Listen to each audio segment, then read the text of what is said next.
I bet you didn't think there was another Predator movie coming out this year. Yes, we are talking Predator Wastelands, written and directed by Ryan Ebert.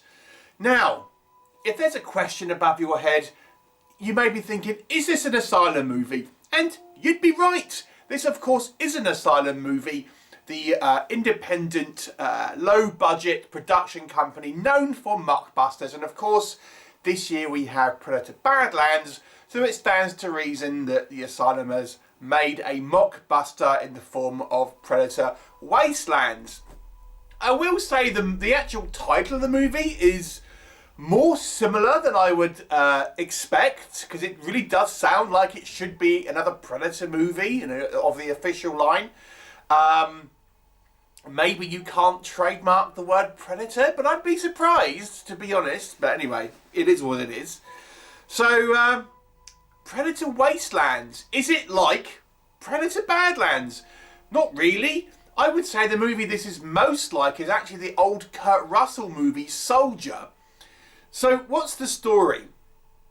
Well, we have this alien warrior crash lands on what looks to be a post-apocalyptic Earth, and there are sort of downtrodden villagers there who are being oppressed by a kind of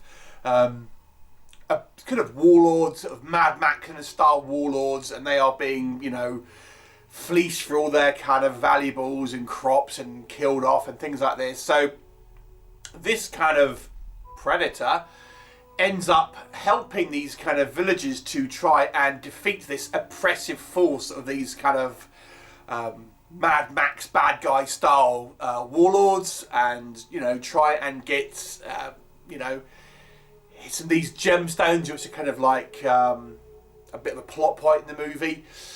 And can these villagers with this aliens help, you know, get out from under this oppressive force? You'll have to watch the movie and find out. So let's talk about what works in this movie's favour. So if you are familiar with the Asylum as a production company, you will know that they're not exactly top drawer stuff. They're not exactly high budget, high production value entertainment. That being said, I will say in recent years I do think the Asylum's quality of CGI has improved, and I would say it's the case here. So I'm not saying this is the best CGI you've ever seen, but when we do see, for example, the spaceship, when it's landing, we see some kind of wide shots with, this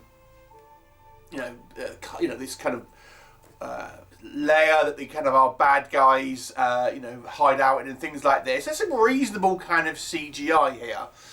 And I actually quite like the mask of our creature. We'll just call him the Predator, you know. It really doesn't look like a Yautja style Predator, but I still kind of like his actual alien head. I mean, not so much the mask, but the actual, when we see his kind of face towards the end of the movie, I still kind of liked it, to be honest with you. It looks pretty ferocious and almost more demonic looking than a kind of alien looking, I have to say. But nonetheless, I thought the mask was fairly good. And there's a couple of kind of like fun sort of action sequences. Low budget, yes, but this Predator style creature has like a kind of laser sort of style gun that just blows people to like kind of pieces in like bloody chunks. And, you know, it's kind of quite fun, to be honest with you. So when he's kind of using that, you just see like people explode into like a gooey mess. You know, it's going to be said, it's kind of quite fun. And, you know, they've made this creature really sort of, not exactly friendly, but certainly willing to go along with these villagers, at least, for possibly his own purposes. And that's pretty much all I can really say on the positives here, because this movie is not a good movie. I mean, some Asylum films are watchable. This one, I've got to be honest with you, its main sin is it's quite dull. You would have thought, if this was a mockbuster of Predator Badlands, where Dek the Yautja in that movie was kind of the main character, you would expect this to be the same here, but it really isn't. In actual fact, our alien creature isn't really a character at all. He's not really given any type of personality. He's more like a kind of like a walking Frankenstein's monster. He doesn't really have any sort of agency himself. He just kind of strolls along, doesn't really try to communicate. And then the rest of the kind of the dialogue and communication scenes are left to our sort of human characters. You know, so he's a little bit of a non-character in a way.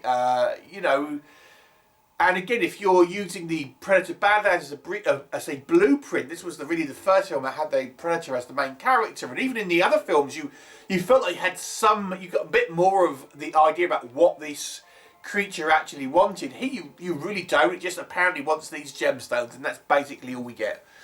So, you know, the creature is just a supporting thing in this movie.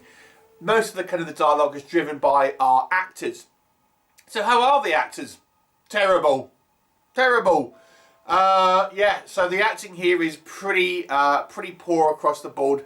Particularly our bad guys, I have to say, that are overly hamming it up and being sort of like hyper aggressive to the point where it's just silly. And the dialogue delivery is just cheese factor turned up to 11. No one's great here, I'm going to be honest, but our bad guys were take the biscuit for some of the seriously worst acting I've kind of seen, you know, in low budget cinema this year. It's pretty bad. The story, as I say, is lots of kind of walking around in the desert, the woods, things like that, having a few sort of one-sided sort of conversations with bad acting and wooden sort of terrible dialogue. It's not exactly kind of thrilling stuff. Our kind of predator creature, I kind of like his face reveal, I will say. But the actual sort of design outside of that, he's wearing like a morph suit, and then the kind of like this sort of low budget helmet.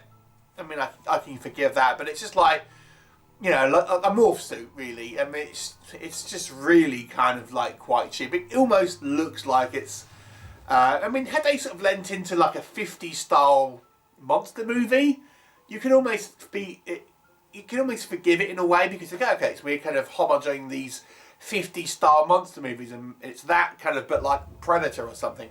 But no, it doesn't really do that. It just looks like that quality. So it's pretty bad, to be honest. Our kind of human characters, as I said, the acting isn't particularly strong by anyone.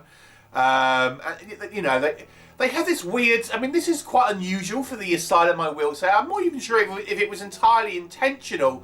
But this movie is, I couldn't help but feel has a little bit of a political edge to it, which is unusual for the Asylum, who normally just want to make schlock, because all of our kind of downtrodden villagers are all like ethnic minorities, and all our bad guys are all white blokes.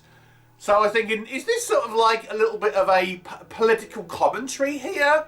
Unusual for the Asylum, and, you know, I don't know if it was particularly sort of well placed, I have to say, because I didn't really think it had much to say.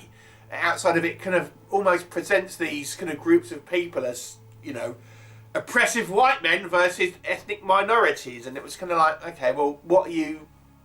Is this some sort of message you're trying to kind of say? But I don't really feel like it ever really landed on that. So it just seems to have this element in it, which is, again, unusual for an Asylum movie to kind of really get political. But then it doesn't really follow through with anything like that. It's just kind of like, okay, you know, whatever. And yeah, the movie ultimately is just a little boring. It's just tromping through the woods, and most of the kind of the sequences, there's just too many sequences with these human characters who we don't really care about, because we're here to see this alien creature and it be history. But that isn't what we get. Most of the screen time is with our kind of like, you know, our human characters, of none of which are very interesting, all of which are kind of quite poorly acted, and all of which spew horrible dialogue.